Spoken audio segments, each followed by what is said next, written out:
Seguro alguna vez les ha pasado que sus papás los llaman por su nombre completo, así de Juan Golondrino Godínez Gamboa.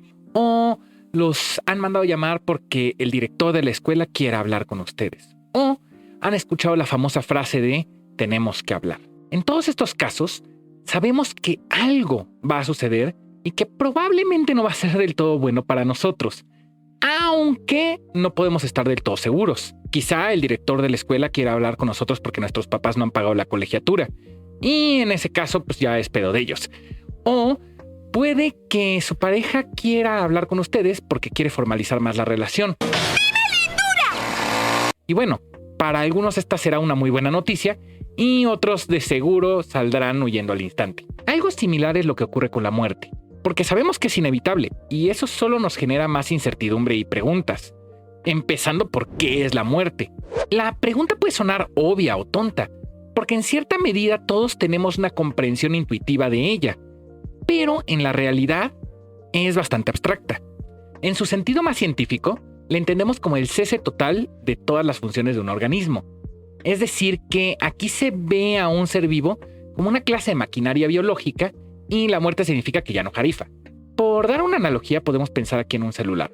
Se le puede romper la pantalla y puede que se alente mucho, pero solo diríamos que está muerto cuando no hay forma de hacer que vuelva a prender. ¡Linguo! ¡Muerto! Linguo.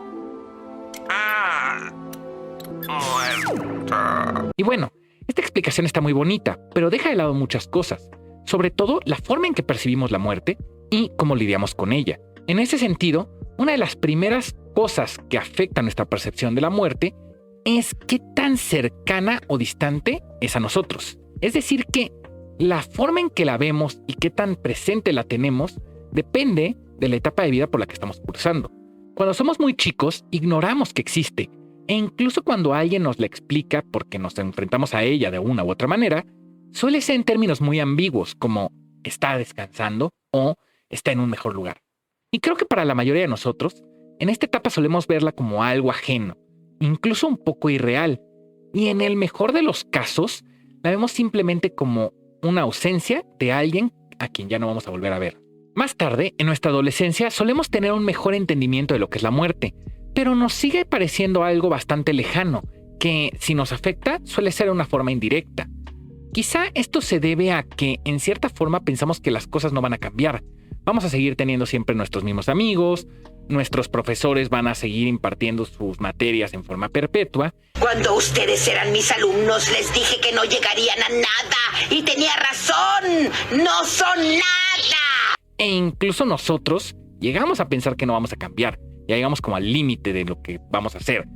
Por eso, con algunas excepciones, actuamos en formas arriesgadas o hasta autodestructivas, como si fuéramos inmortales. ¡Estoy en peligro! Pero a partir de aquí, la muerte cada vez se hace más presente, más cercana y aunque no estamos dándole vueltas todo el tiempo, hay uno que otro momento en que podemos sorprendernos reflexionando en ella. Y obviamente hay excepciones a todos estos casos que acabo de mencionar, como el de un niño al que se le diagnostica una enfermedad muy culera o alguien que en su infancia o adolescencia tiene una experiencia cercana a la muerte. Pero más allá de la distancia, otro factor importante que va a determinar cómo lidiamos con la muerte es la percepción que tenemos de ella. Y cuando hablo de la percepción, me refiero a cómo la vemos.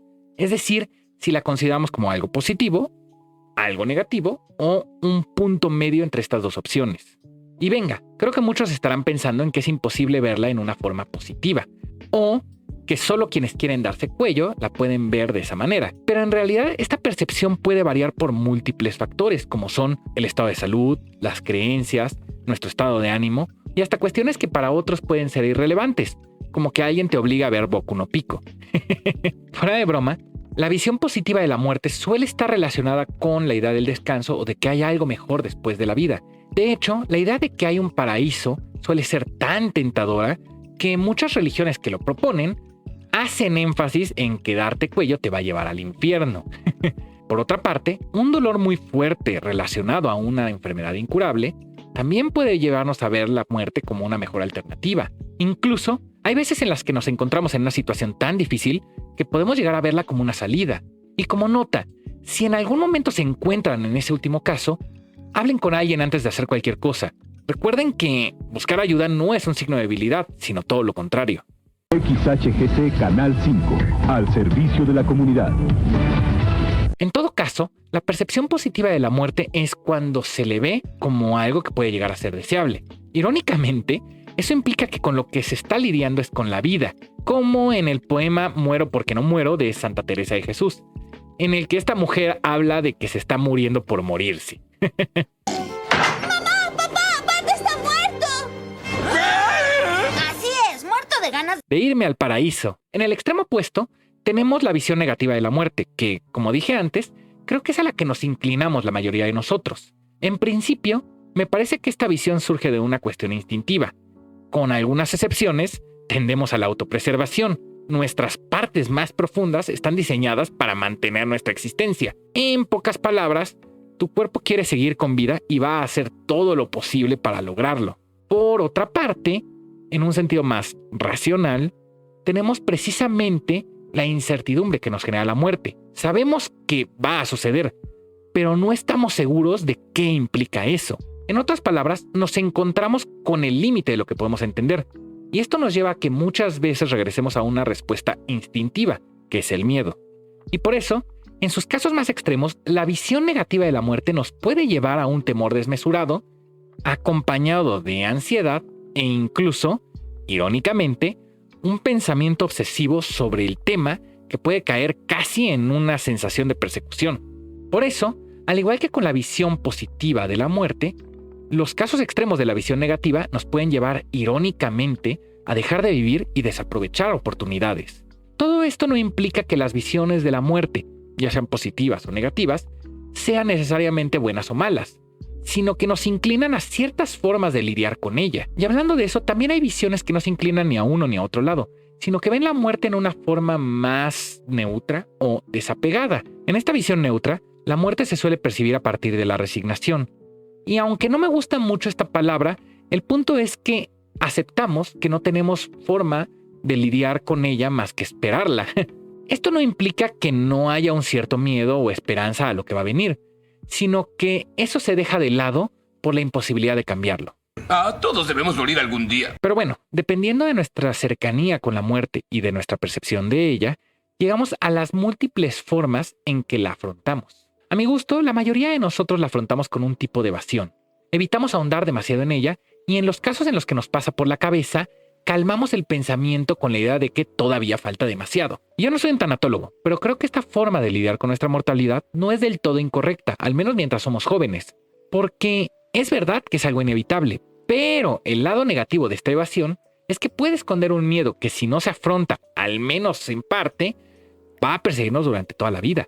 Y como mencioné antes, otra forma de enfrentarnos a la muerte es con los pensamientos del más allá. Es decir, que la vida es un preámbulo para algo que va a venir después. Aunque no comparto este tipo de fe, creo que algo muy positivo que tiene es que permite lidiar con el temor a lo desconocido y es un motor para enfocarnos en el ahora, al menos en teoría. Porque también es cierto que hay quienes se obsesionan tanto con la idea de la vida después de la muerte que terminan por concentrarse solo en ella. Y en una forma muy perversa, también hay quienes utilizan la fe como un medio de manipulación. Papá, ¿te lavaron el cerebro? No me lavaron el cerebro. Mata a la niña, mata a la niña.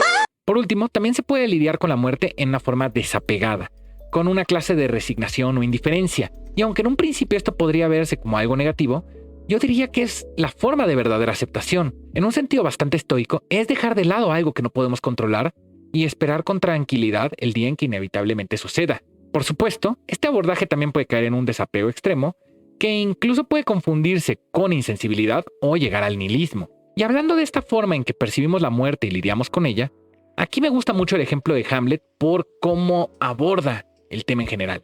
La muerte está presente a lo largo de toda la obra en múltiples formas. Por ejemplo, al inicio, vemos que Hamlet está lidiando con la muerte de su papá y siente que los demás no le han dado la importancia que deberían. Su mamá se casó con su tío casi de inmediato y todos a su alrededor le reprochan que todavía no haya superado este evento y se mantenga en un proceso de duelo. Más adelante en este video voy a hablar sobre nuestra percepción frente a la muerte de los demás. Pero de momento solo quiero enfatizar un punto, y es que cuando lidiamos con la muerte de un ser querido, a veces puede parecernos bastante injusto que el mundo no se detenga, aunque sea por un instante. Es una sensación bastante irreal, como si esto que nos ha generado un dolor tan profundo no tuviera importancia. Y sí, también nos puede llevar a pensar en qué sucederá cuando sea nuestro turno. Pero regresando a Hamlet, las percepciones positivas y negativas de la muerte, con el miedo o la esperanza de un descanso, se conectan en forma muy directa con el famoso soliloquio de ser o no ser. To be or not to be, that is the question. Whether 'tis nobler in the mind to suffer the slings and arrows of outrageous fortune, Or to take arms against a sea of troubles, and by opposing, end them. Aquí, Hamlet se cuestiona si es mejor vivir o morir. En específico, se cuestiona si debería de darse cuello o enfrentar la tristeza y las desilusiones por las que está pasando en ese momento, que no son poca cosa. En un inicio se inclina por la idea de morir, porque en sus propias palabras ve la muerte como una forma de terminar con el dolor. Pero Hamlet es un filósofo, y en ese momento le llega una pregunta. Si morir es dormir eternamente, ¿a qué clase de sueños son a los que nos vamos a enfrentar después de la vida? Quizá van a ser una clase de pesadillas, ¿no? Esa duda se transforma en miedo, y es lo que hace que cambie de opinión a regañadientes. Curiosamente, al final de la obra, Hamlet vuelve a reflexionar sobre la muerte, pero ahora llega a una nueva conclusión. No se trata de ser o no ser, sino dejar ser. Es decir, que uno debe estar preparado para la muerte sin precipitarse hacia ella. En todo caso, esta equiparación entre dormir y morir que se hace Hamlet me parece muy acertada, porque es hasta cierto punto una pérdida de la conciencia. Creo que todos hemos experimentado una de esas noches en las que caemos dormidos pero no soñamos. Es un poco como si sufriéramos una clase de apagón. En un momento cerramos los ojos y al siguiente instante estamos despiertos. Y no es difícil pensar que ese vacío entre el acostarse y despertar sea similar a lo que sucede con la muerte. Aquí, como pequeña anécdota, hubo una vez en que soñé que me moría. Fue un sueño bastante extraño porque fue muy vívido. Lo que recuerdo es que al momento de morir simplemente todo se apagaba a mi alrededor, como una de esas teles viejas en las que queda un puntito de luz por unos instantes antes de que todo se vuelva oscuro. Pero bueno, esta equiparación entre el sueño y la muerte ha sido un tema bastante recurrente en la filosofía y la literatura. De hecho, muchos estamos familiarizados con frases como el descanso de la muerte o el sueño eterno. Pero a mi gusto, esta similitud se maneja casi a la perfección en Sandman. El primer volumen de este cómic nos presenta a Dream, Morfeo, el hombre de arena o como sea que le quieran llamar. Y vamos a ver lo que sucede con esta representación antropomórfica de los sueños desde que lo capturan y encierran durante muchos años hasta que recupera su poder. En todo caso, al final de este volumen, Dream tiene una plática con su hermana, Death, que es una representación antropomórfica de la muerte, y va a acompañarla a un día normal de su chamba.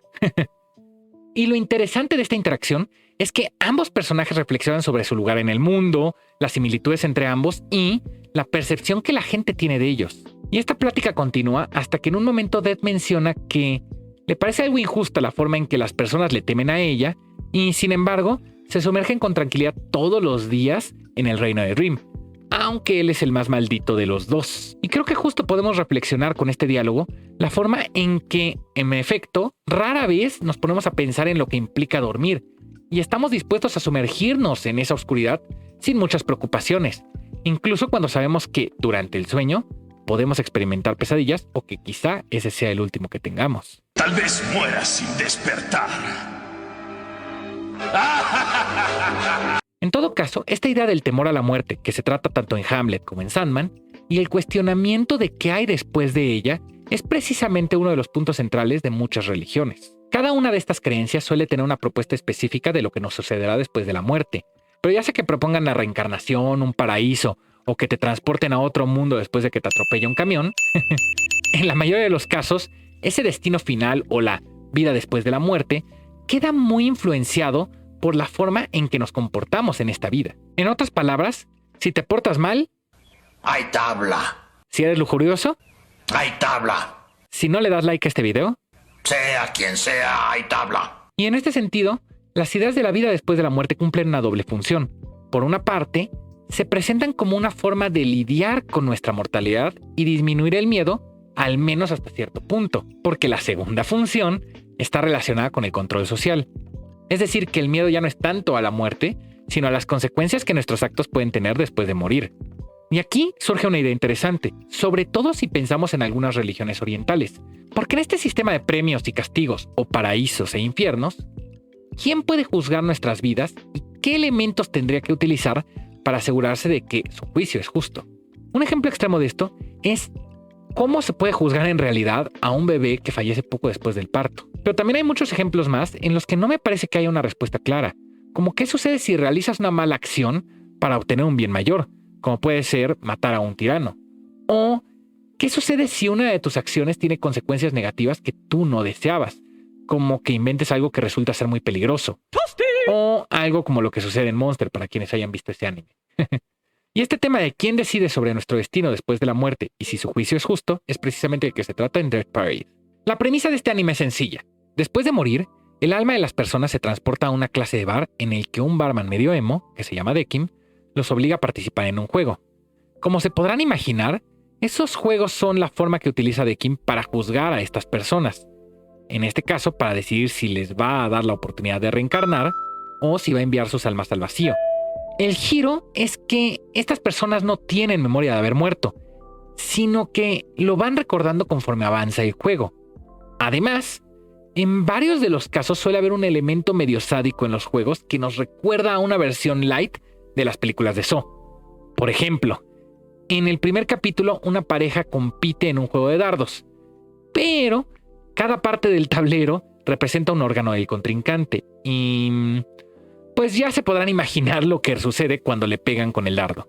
En todo caso, hay dos puntos que me parecen muy interesantes de Death Parade. El primero es que en múltiples momentos a lo largo de la historia se cuestiona si Dekim realizó el juicio correcto. Al no ser un humano, muchas veces le puede ser muy difícil entender los sentimientos de los desconocidos, y eso también lo lleva a malinterpretar algunas de sus acciones. El segundo punto que me parece muy interesante es la reacción que tienen los personajes al darse cuenta de que están muertos, y cómo esa reacción suele estar relacionada con la forma en que vivieron y las situaciones que los llevaron a la muerte. Por ejemplo, algunos personajes entran en desesperación al darse cuenta de que están muertos y se arrepienten profundamente de las acciones que los llevaron ahí, mientras que otros simplemente lo aceptan y tratan de aprovechar esos pocos instantes que todavía les quedan. El punto es que Death Parade plantea preguntas muy interesantes sobre cómo interpretamos nuestra propia mortalidad, cómo la viviríamos después de la muerte y la dificultad que habría para juzgar la vida de una persona. Pero bueno, hasta este momento he hablado sobre nuestra relación con la muerte, las formas en que la percibimos y cómo lidiamos con ella. Pero, ¿qué pasaría si fuéramos inmortales? Mi nombre es Duncan MacLeod. Soy inmortal. Señor, Duncan MacLeod. es una reunión de exploradoras. ¿Es eso? ¿O es que no pueden admitir que tienen problemas? Creo que a muchos nos ha pasado esa idea por la cabeza, pero rara vez nos ponemos a pensar en las implicaciones que tendría. En principio, algunas personas medio cínicas piensan que si fuéramos inmortales no haríamos nada, porque no habría razón para hacer hoy lo que se puede hacer mañana. Aunque algunos actuamos de esa forma, incluso sin ser inmortales. Pero a mi gusto, la verdadera tragedia de la inmortalidad es que, si somos la única persona que no puede morir, poco a poco nos quedaríamos solos, porque las personas que apreciamos seguirían el curso de sus vidas hasta desaparecer.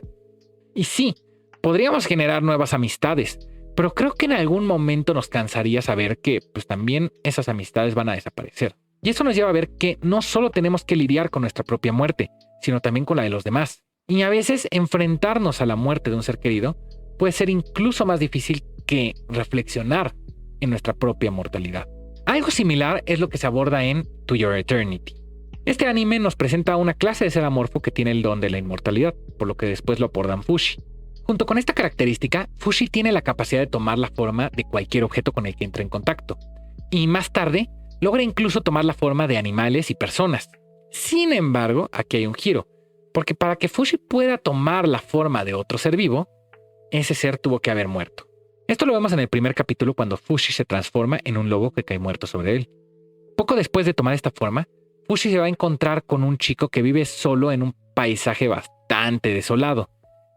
Y a partir de este momento, va a comenzar a interactuar con cada vez más y más personas, va a escuchar sus sueños, sus ambiciones, y poco a poco va a aprender el significado de vivir y de ser humano. Irónicamente, entre todos los temas que se tratan en este anime, la muerte va a ser uno de los más importantes, porque aunque Fushi no puede morir, sí puede experimentar la muerte de las personas con las que ha forjado una amistad. Y chistosamente ese es uno de los puntos por los que hablar de la muerte de los personajes no es necesariamente un spoiler en To Your Eternity. La cuestión no es saber quién va a morir, sino dónde, cómo y cuándo morirán. En ese sentido, otro de los puntos que me parecen centrales en el anime es que vemos que lo único que Fushi mantiene de los personajes que han muerto son los recuerdos de lo que vivió junto con ellos.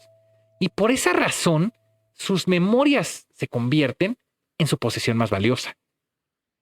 Y a mi gusto eso se refleja en la realidad, porque lo único que no pueden quitarnos de las personas con las que hemos mantenido una relación son los recuerdos que tenemos de ellas. Puede que la gente cambie a llegar a vernos irreconocible, y quizá ya hemos perdido a alguien a quien queríamos, pero mientras esas personas perduren en nuestra memoria es, de cierta manera, como si las mantuviéramos vivas. Y esa idea me gusta mucho, porque aunque hay muchas cosas que desconocemos de la muerte, aunque no sabemos si hay algo después de ella, aunque puede generarnos miedo y tristeza, lo cierto es que quizá la muerte no es algo tan definitivo. Quizá la clave de la inmortalidad es perdurar en la memoria de alguien más. Y, de la misma forma, también en nuestros recuerdos mantenemos con vida a quienes ya no están con nosotros. ¿Y ustedes cómo definen la muerte? ¿Y cuál es su forma de enfrentarla? Platíquenme en los comentarios, déjenos un like en este video. Recuerden que pueden suscribirse a nuestro canal si quieren ver más de nuestro contenido y nos vemos en la próxima.